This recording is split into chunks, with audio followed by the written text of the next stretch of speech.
नमस्कार दोस्तों, जय महाराष्ट्र। जागो इंडिया जागो में आपका फिर से एक बार हार्दिक स्वागत है। तो दोस्तों, आइए हम स्टार्ट करते हैं। सूचना का अधिकार अधिनियम 2005 की चैप्टर 1 मतलब अध्याय 1 से। और ये जो कानून बनाया गया है उसे केंद्रीय सूचना का अधिकार अधिनियम 2005 कहा जाता है। इसे शॉर्ट में RTI एक्ट 2005 भी कहा जाता है शॉर्ट में। अब दोस्तों, ये जो कानून सूचना का अधिकार अधिनियम 2005 बना, ये भारत के हर राज्यों में लागू होता है, मात्र जम्मू और कश्मीर को छोड़ के। बाकी भारत के हर राज्यों में लागू है।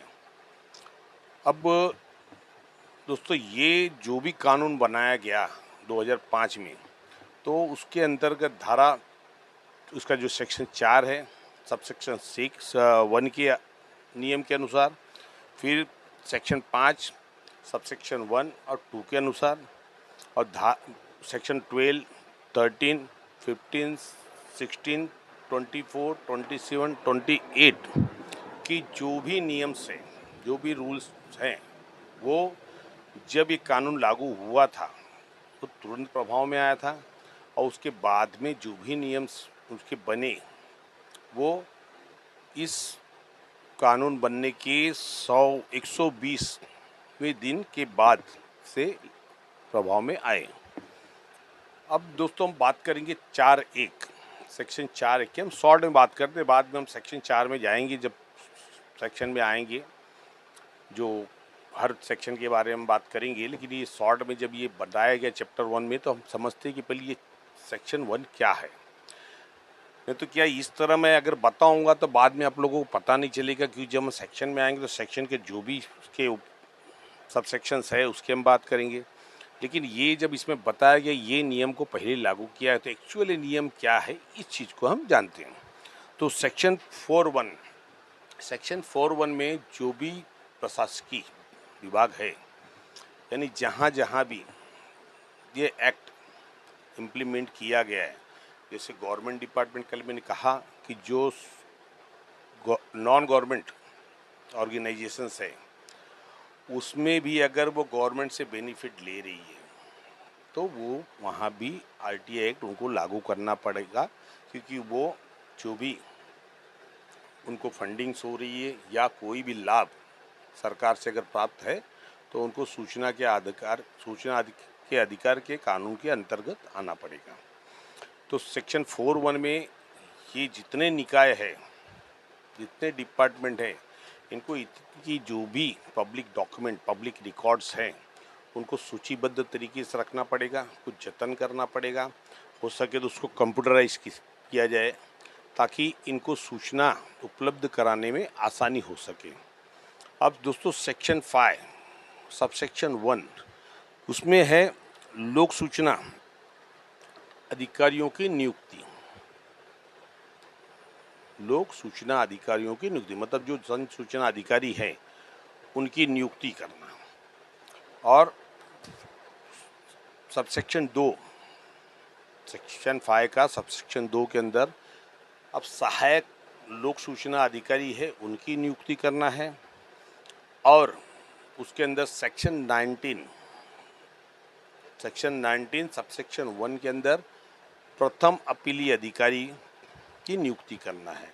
और ये जो भी चीज़ है सेक्शन 5 के सबसेक्शन 2 के अंदर में, जब से ये एक्ट इम्प्लीमेंट हुआ है 2005 का से, तब उनको उस समय से 100 दिन के भीतर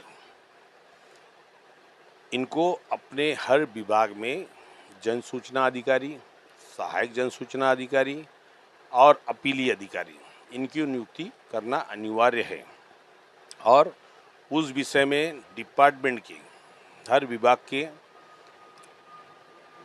यहाँ पे एक बोर्ड लगाना पड़ेगा, उसके अंदर बताना पड़ेगा कि भाई यहाँ पे किस विभाग के कौन जन सूचना अधिकारी है, सहायक जन सूचना अधिकारी कौन है, उनके नाम रहेंगे, और अपीली अधिकारी कौन है।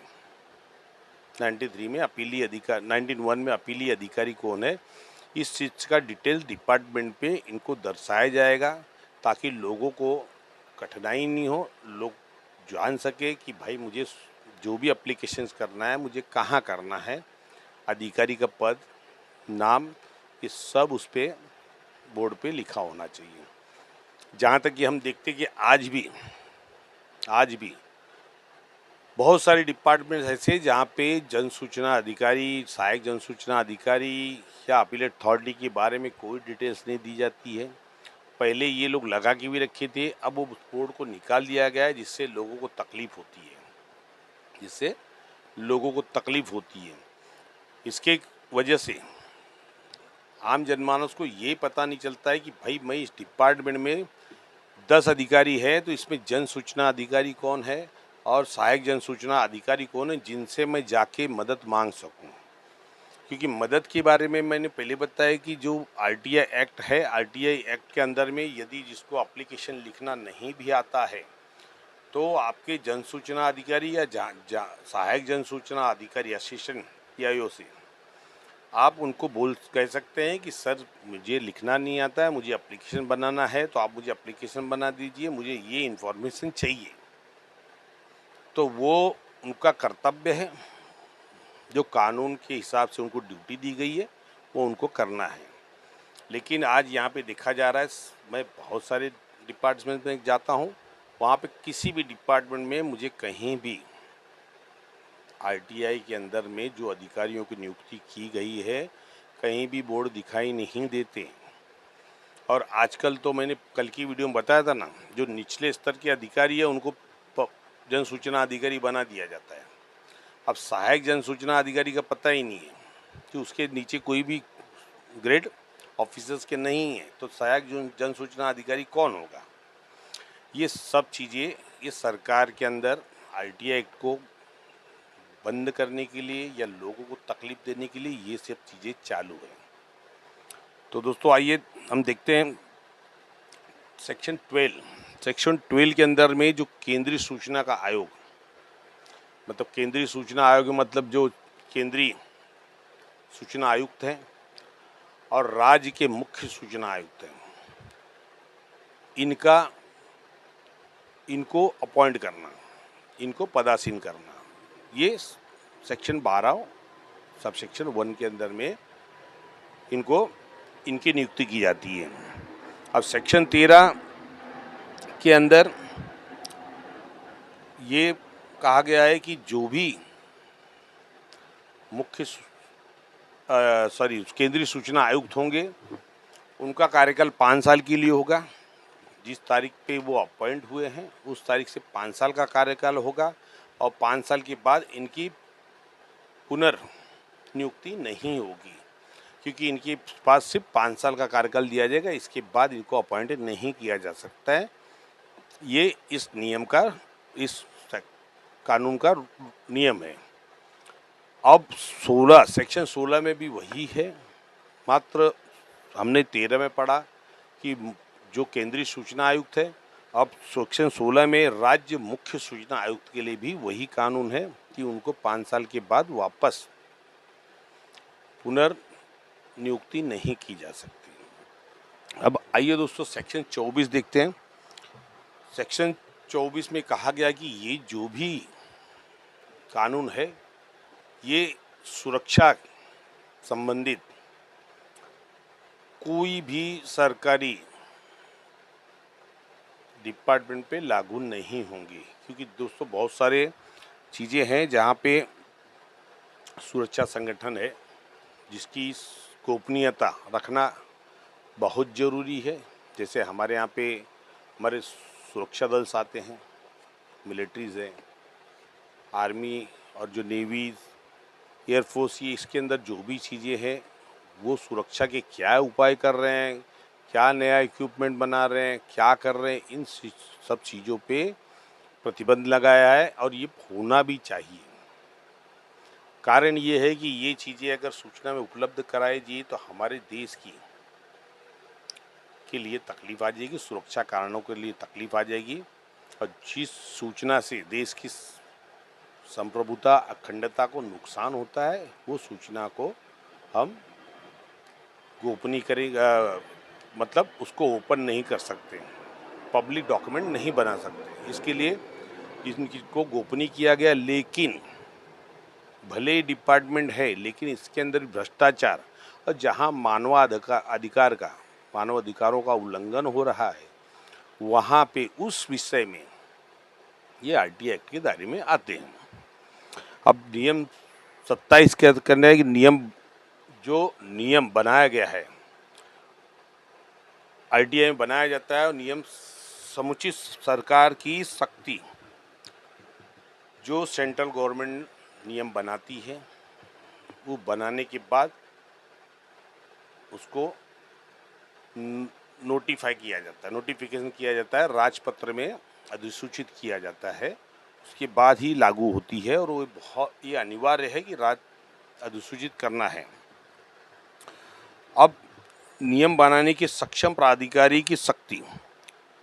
अब सक्षम प्राधिकारी कौन है, जिसके अंदर मैंने आपको बताया नहीं हूँ, मतलब कल भी मैंने बताया था कि जो राष्ट्रपति हैं उनके द्वारा ये पारित किया जाएगा, उनकी समितियों में की सिफारिश से जो भी सूचना आयुक्त होती है उनकी नियुक्ति के बारे में।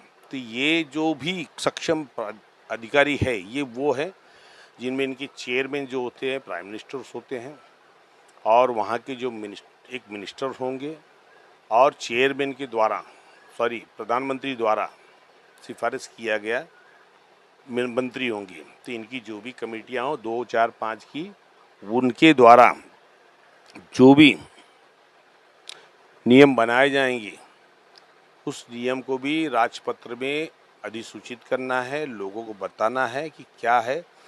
और सेक्शन 27, 28 होगा 29, जो कि 29 में क्या कहा गया था कि ये 29 बाद में लागू होगा। 28 तक दिया गया था 2005 में, ये 120 दिन के बाद। लेकिन हम तो अब इस समय 2024 में हैं, तो हमको इस चीज़ को बताना पड़ेगा कि सेक्शन 29 में जो भी केंद्रीय सरकार द्वारा बनाया गया प्रत्येक नियम, केंद्रीय सरकार द्वारा जो भी नियम बनाए जाने के पश्चात उसको, देखिए हमारे संसद का रूल आपको पता होगा, कोई भी प्रपोजल अगर पास किया जाता है तो उसको संसद के दोनों सदनों में रखा जाता है, संसद में और राज्यसभा में, लोकसभा में, राज्यसभा में रखा जाता है। वहाँ से पास होने के बाद ही इस चीज़ को राजपत्र में अधिसूचित किया जाता है और कानून को लागू किया जाता है। तो आरटीआई के मामले में भी यही है, और दोनों सदनों की मंजूरी अनिवार्य है, उसके बाद ही ये इनको अधिसूचित किया जाएगा। अब राज्य सरकार द्वारा अगर कोई नियम बनाया गया है तो उसको विधानमंडल में रखा जाएगा, उसको अधिसूचित करने के बाद विधानमंडल में रखा जाएगा और वहाँ पे उनकी मंजूरी ली जाएगी। तो दोस्तों ये चैप्टर 1 जो है, ये चैप्टर 1 में ये बताया गया है कि ये जो आरटीआई के जो भी सेक्शंस है वो क्या है, एक शॉर्ट डिटेल्स। आगे चल के हम इस चीज़ पे डिटेल्स में आएंगे कि भाई सेक्शन 28 में क्या है, 16 में क्या है, 15 में क्या है, 19 में क्या है, ये सब चीज़ों की हम बात करेंगे। लेकिन ये सारांश दिया गया है कि ये शॉर्ट में इस चीज़ों में ये जो भी सेक्शंस है, section 4 subsection 1, section 5 subsection 1 and 2, फिर सेक्शन वो 12 है, 13 है, 15 है, 16 है, 24, 27, 28। अब ये सेक्शन के अंदर जो शॉर्ट में दिया है कि इनकी शक्तियाँ कौन, आरटीआई के अंदर में कौन कानून बना सकता है, जो भी सूचना अधिकारी की नियुक्ति होती है वो कौन से सेक्शन में होती है, तो मैंने बताया सेक्शन 5(1) में, सेक्शन 5(2) में आपके अपीलेट अथॉरिटी की नियुक्ति होती है, और आपके जो सहायक जन सूचना अधिकारी की नियुक्ति की जाती है। उसके बाद सेक्शन 12 के अंदर जो सूचना आयोग है उसकी नियुक्ति होती है, जैसे केंद्रीय सूचना आयुक्त, राज्य मुख्य सूचना आयुक्त। और मैंने कल बताया था कि जो भी ये आयोग बनते हैं उसके अंदर एक मुख्य सूचना आयुक्त होते हैं, उसके अलावा 10 से ज़्यादा ना हो इतने कमिश्नर्स होते हैं। मतलब समझिए एक मुख्य सूचना आयुक्त और 9 या 10 आयुक्त होते हैं ये राज्य के लिए। तो दोस्तों ये जो अध्याय हमने देखा, उस अध्याय के अंदर आगे हम और भी देखेंगे कि जो भी सूचनाएं होती हैं क्या होती हैं, सूचना इलेक्ट्रॉनिक जो पद्धति से सूचनाएं मिलती हैं, जो सेक्शन 2 में सूचनाओं का डेफिनेशन दिया गया, ये भी हम आगे देखेंगे। और आगे हम ये समझेंगे कि सूचना का मतलब क्या। अब दोस्तों सूचना मतलब इंफॉर्मेशन। अब इंफॉर्मेशन जो व्यक्तिगत होती है और जो इंफॉर्मेशन पब्लिक होती है, इनके बारे में भी हम जानेंगे। लेकिन दोस्तों यहाँ ये समझना जरूरी है कि 2005 में जब ये सूचना का अधिनियम 2005 आया था, इससे बहुत बड़े बड़े स्कैम भी निकले थे, आपको पता होगा, बहुत बड़े घोटाले भी सब सामने आए थे। लेकिन धीरे धीरे धीरे सरकार द्वारा सूचना के अधिकार के अंदर में इनके कानून के अंदर जो भी एक्टिविस्ट है उनको दबाया दबाया इस हिसाब से गया कि ये जो अधिकारी है, आज मैं आपको बताता हूँ कि आप एक आरटीआई डालिए किसी डिपार्टमेंट में और उस आरटीआई पे ध्यान मत दीजिए, आपको रिप्लाई आएगा ही नहीं। मतलब जो अधिकारी बैठे हैं, राज्य जन सूचना अधिकारी, सहायक जन सूचना अधिकारी, इनको कोई डर ही नहीं है, इनको कोई डर नहीं है। अब इनका क्या होता है मैं आपको समझाता हूँ। आप अगर किसी डिपार्टमेंट नए हैं और आपने एक आरटीआई डाल दिया, अब ये पहले देखेंगे कि भाई ये आदमी रिस्पॉन्स कर रहा है या नहीं कर रहा है। अगर आपने रिस्पॉन्स नहीं दिया तो आपकी आरटीआई कचरे के डब्बे में डाल देंगे, कचरे के डब्बे में डाल देंगे, ये मैं आपको बता रहा हूँ। और आपने आरटीआई डाला और हफ्ते भर के बाद गए कि सर मुझे इन्फॉर्मेशन चाहिए, और जब आपने 1-2 चक्कर लगाना चालू किया तब वो समझ जाएंगे कि भाई आपको इन्फॉर्मेशन नेसेसरी है और आप इन्फॉर्मेशन लेने के लिए आगे तक जा सकते हैं। तब ये उसके अंदर थोड़ा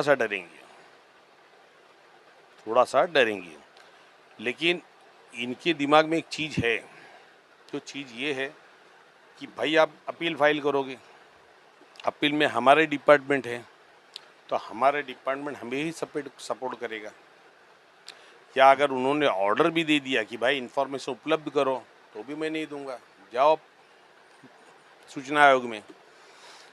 सूचना आयोग में जो अपीलों का विलंब हो रहा है, उसके कारण दोस्तों तकलीफ हो रही है। यहाँ पे सूचना आयोग के अंदर भी कुछ तो ऐसे नियम्स लगाने होंगे जिसकी वजह से ये जो मामला है अपील, सेकेंड अपील का, वो 15 दिन या महीने भर के अंदर उस पर सुनवाई होना जरूरी है। अब प्रॉब्लम क्या होती है दोस्तों कि हम यदि किसी अधिकारी से सूचना मांगते हैं, वो देता नहीं है। अब हमने इस पे अपील किया, अब 1 महीना तो गया जन सूचना अधिकारी के पास, अब 45 दिन यहाँ गया, 2.5 महीने तो ऐसे गुजर गए। अब हमने उसके ऊपर अपील फाइल किया, अब समझो अपील हमारी 1.5 साल 2 साल बाद आ रही है, और हो सकता है वो अधिकारी को वहाँ से ट्रांसफ़र हो गया। अब जो नया अधिकारी आएगा बोलेगा सर मैं था ही नहीं, मैं क्या करूँ, मेरे पर मुझे दंड क्यों मिल रहा है, तो ये तकलीफ़ें हो जाती हैं। इसके अंदर नियम बनाने की ज़रूरत है कि जिस अधिकारी ने सूचना के कानून का उल्लंघन किया है, पेनल्टी उसी को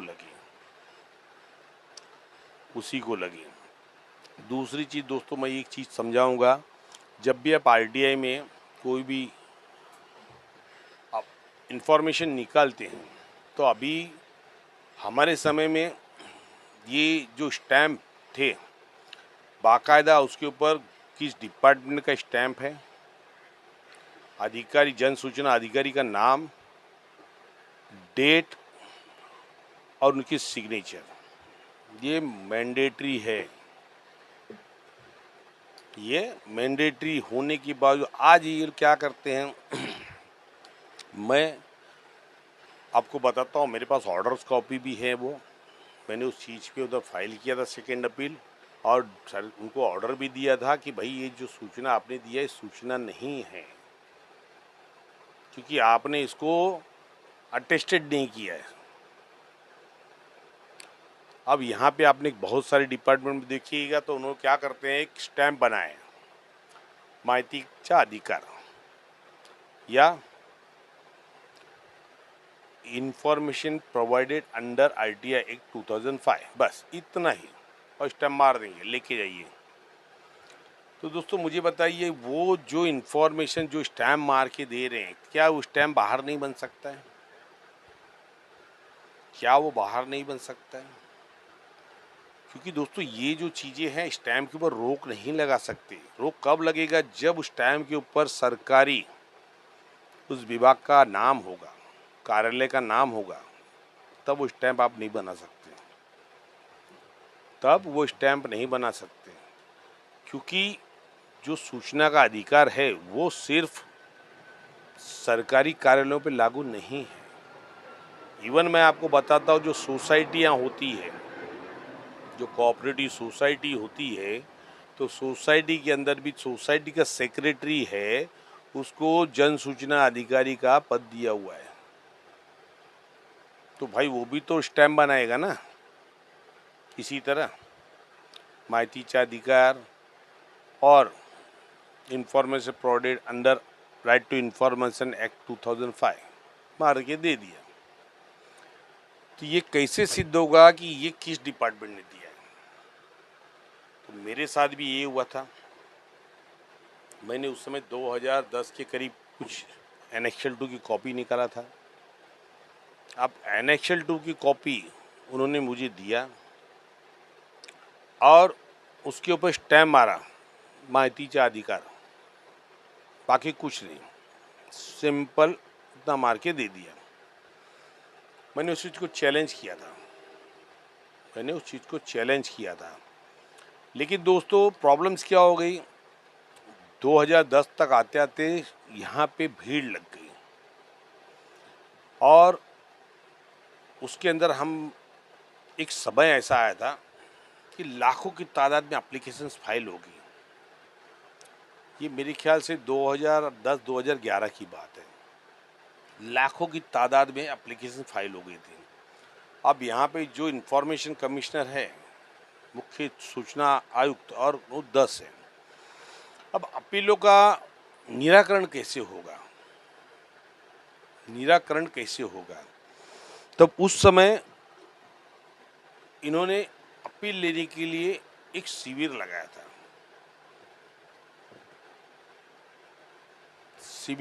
शिविर वो वर्ली की पोद्दार मेडिकल कॉलेज के अंदर में उस समय चला था और मेरी भी उसमें कम से कम 3 या 4 हियरिंग हुई थी दोस्तों।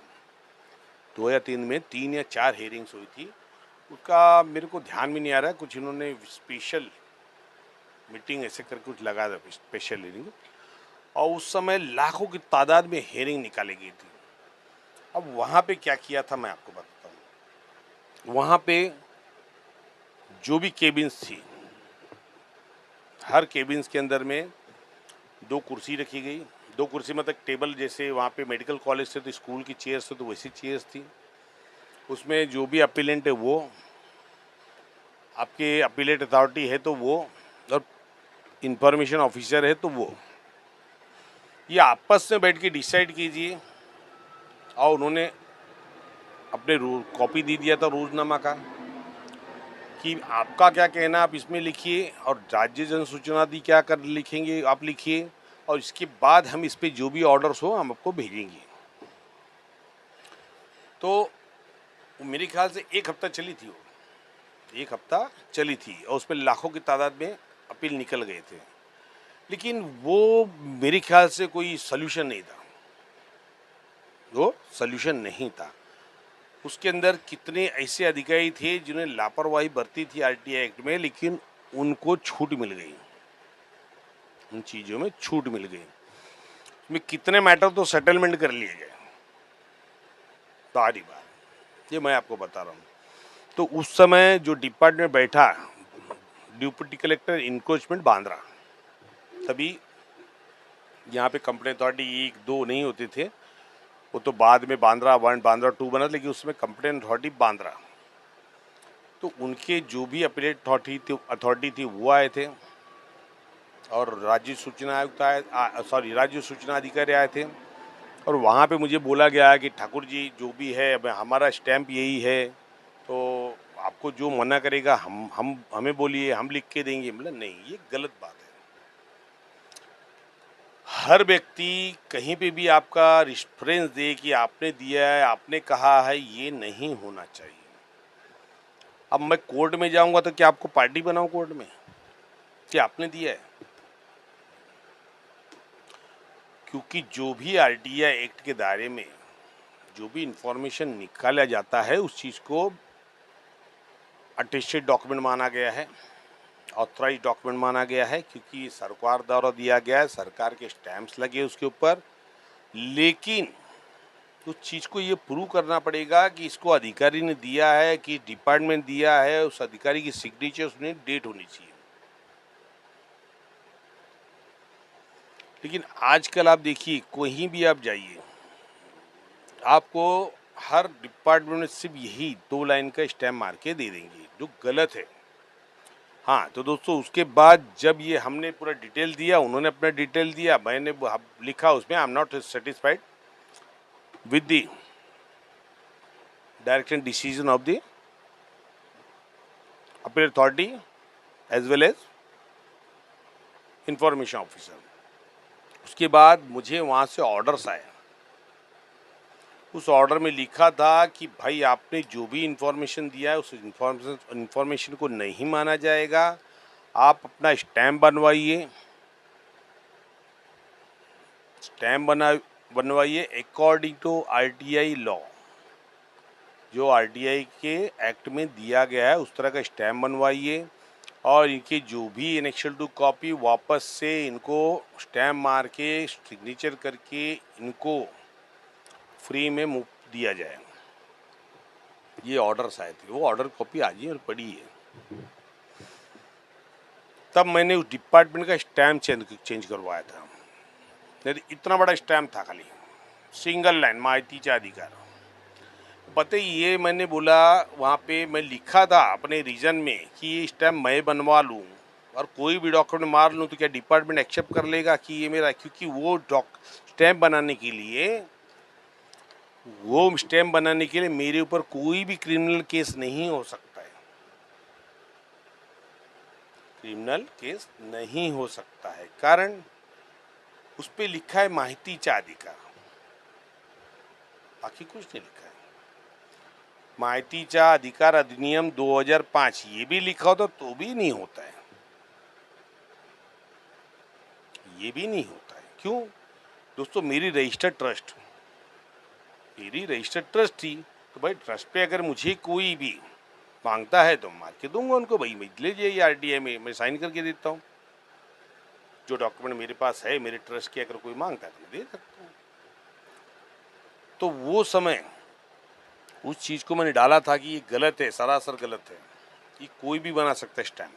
तो स्टैम्प बनाने के लिए कोई भी प्रतिबंध नहीं है। तब वहाँ से ऑर्डर्स आए थे, तब स्टैम्प चेंज हुआ था।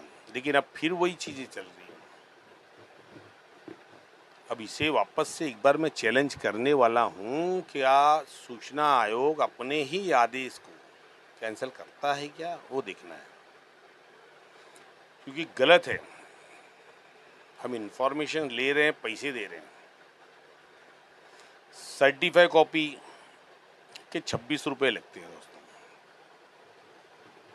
26 या 27 रुपये। 25 रुपये डिपार्टमेंट के चार्ज है और 2 रुपये झेरोक्स के। जो पहले 25 और एक 26 थे, अब 27 रुपये हो गए। तो 25 रुपया डिपार्टमेंट का चार्ज है और 2 रुपया इंफॉर्मेशन का है सर्टिफाई के लिए। 2 रुपये में आप स्टैम्प मार के सब कुछ करके सब दे रहे हैं ना। तो आरटीआई में भी तो हम पैसे भर रहे हैं 2 रुपये, तो मुझे उस स्टैम्प मार के साइन करके क्यों नहीं मिल रहा है? तो ऑथेंटिक डॉक्यूमेंट दीजिए ना, आपकी सेल्फ जो डॉक्यूमेंट सेल्फ अटेस्टेड डॉक्यूमेंट दीजिए ना, कि भाई मुझे लगे ना अधिकारी साइन करके दिया है तो ये मैं कहीं भी कोर्ट में यूज कर सकता हूँ, अदरवाइज मैं क्या करूँगा। तो ये जो चीज़ें हैं ये समझने लायक हैं, और दोस्तों हम समझेंगे। बहुत सारी चीज़ें हैं आरटीआई के बारे में, जो भी मेरा अनुभव है मैं आपसे शेयर करूँगा, और जो भी कानून है वो बताऊँगा। अभी देखिए मैं आरटीआई से बहुत समय दूर रहा हूँ, लेकिन मुझे अंदर बहुत सारी ऐसी चीज़ें अब जान के ज्ञात हो रही है कि इसके अंदर बहुत सारी ऐसी भी चीज़ें हुई हैं जो सोच से परे है। लेकिन मैं अभी वो चीज़ नहीं बता रहा हूँ, जब तक कि उस चीज़ का पूरा डिटेल्स नहीं आ जाता मैं आपको नहीं बताऊँगा, और डिटेल्स आ गया उस दिन पूरा बताऊँगा कैसे आरटीआई को ख़त्म किया जा रहा है। इस विषय में सुप्रीम कोर्ट की भी ऑर्डर है, और कहीं सुप्रीम कोर्ट भी गलत करता है। भाई जब हमारे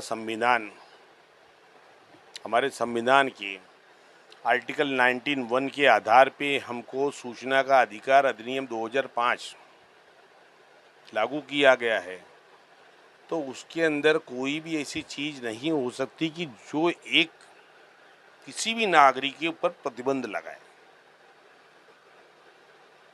किसी भी नागरिक के ऊपर प्रतिबंध लगाए, क्योंकि सूचना का अधिकार हर व्यक्ति को लागू होता है, चाहे वो जेल में हो चाहे बाहर हो। उस सूचना के अधिकार अधिनियम 2005 के तहत व्यक्ति मतलब व्यक्ति जो भारतीय हो, जो इंडियन सिटीजन हो, उसको लागू होता है। इसमें जीवन और आज़ादी के मामले हैं, वो भी हम बात करेंगे समय आने पे, कि जीवन और आज़ादी के मामले में आरटीआई की जो भी है विद इन 48 आवर्स दिए जाते हैं, उसका भी उपयोग बताऊंगा कैसे करना है। तो ये चीज़ को ध्यान रखिए दोस्तों, और ये जो भी आरटीआई के नियम्स है और जो चीज़ बता रहा हूँ उस चीज़ को समझिए। और ये सिर्फ कोशिश मेरी नहीं सबकी होनी चाहिए कि क्या हम मिलके इस डिपार्टमेंट को सुधार नहीं सकते, इन अधिकारियों को सुधार नहीं सकते। सुधार सकते हैं, क्योंकि अब हमें एक टीम बन के चलना पड़ेगा, टीम बन के चलना पड़ेगा। और जो चीज़ गलत हो रही उसकी चीज़ के ऊपर आरटीआई क्या होता है उसमें बताऊं। अभी मैंने एक आरटीआई मारा एक विषय पे, और उसी विषय में मैं दूसरी आरटीआई नहीं मार सकता हूँ, बार बार मैं एक ही आरटीआई नहीं मार सकता हूँ। तो मतलब साल के अंदर, साल के बाद वापस मार सकते हैं, ऐसा कोई प्रॉब्लम नहीं। भाई मुझे मैं डॉक्यूमेंट लैप्स हो गए, मुझे वापस चाहिए, तो वो अलग चीज़ है। लेकिन जब इस विषय में पूरे मुंबई, पूरे महाराष्ट्र और पूरे देश में एक तरह की एप्लीकेशन जाएंगे, और वो उसके विषय में appellate authority, second appellate authority के पास जब ये मसला जाएगा कि भाई एक ही विषय में इतने लोग क्यों आ रहे हैं, कारण क्या, कारण क्या, तब ये मैटर उनको सरकार के पास भेजना पड़ेगा कि भाई आजकल आरटीआई में एक तरह की एप्लीकेशन डाल रहे लोग और एक ही चीज़ मांग रहे, आखिर कारण क्या, तब वहाँ सुधार होगा। तो ये चीज़ करना पड़ेगा। आरटीआई को जो भारत देश के अंदर ख़त्म किया जा रहा है, उस आरटीआई को पुनर्स्थापित करने के लिए दोस्तों हमें एक बार फिर एक टीम की तरह काम करना पड़ेगा। मैं आपको बताऊंगा कौन कौन से मैटर्स है, क्या है। और ये जो मैटर्स मैंने बताया कि जो स्टैंप वाला मैटर, जहां भी आपको स्टैंप मार के दिया है, सिग्नेचर नहीं किया, आप तुरंत उसका अपील फाइल कीजिए। भाई ये नहीं चलेगा, आपने मुझे गलत सूचना दी है, सूचना सही है लेकिन आपने स्टैंप वगैरह बराबर नहीं लगाया। आरटीआई रूल के हिसाब से इस तरह का स्टैंप नहीं होना चाहिए। उसमें लिखा हुआ है कि आपका स्टैंप कैसा होना चाहिए, उसमें आपके जो भी विभाग है उसके नाम होने चाहिए, जन सूचना अधिकारी के नाम होने चाहिए, उस पर डेट होना चाहिए, और फिर सिग्नेचर होनी चाहिए। डेट यानी जिस दिन को आप इशू कर रहे हो, तो सिग्नेचर। तो इस तरह का स्टैम्प बनाना पड़ेगा। तो ये चीज़ के ऊपर मेरे जितने दर्शक इस वीडियो को देख रहे हैं, सब लोग जो एक्टिविस्ट हैं या नहीं हैं, वो आइए और ये एप्लीकेशन डालने के बाद जब आपको इन्फॉर्मेशन मिलती है, सूचना मिलती है और आपको पता चलता है कि भाई ये चीज़ नहीं दिया, आगे क्या करना है उस विषय में आप कमेंट करें। आपको समझाऊंगा अपील कैसे करना है, क्या करना है, अपील में क्या लिखना है, वो भी बताऊंगा मैं। तो दोस्तों वीडियो लंबी हो रही है, हम बाकी इस विषय में चर्चा करेंगे नेक्स्ट वीडियो में। मिलते हैं अगली वीडियो में और इसी विषय पे आगे की चर्चा के लिए। धन्यवाद। जय महाराष्ट्र।